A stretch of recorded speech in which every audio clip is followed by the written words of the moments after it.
Hej, zepsuła Ci się bransoletka?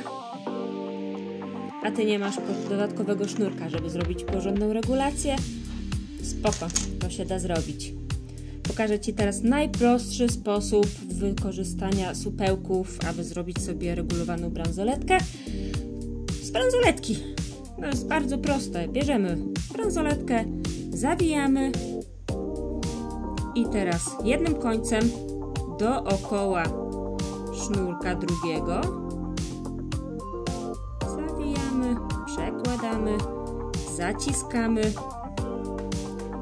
i druga strona powtarzamy dookoła sznurka.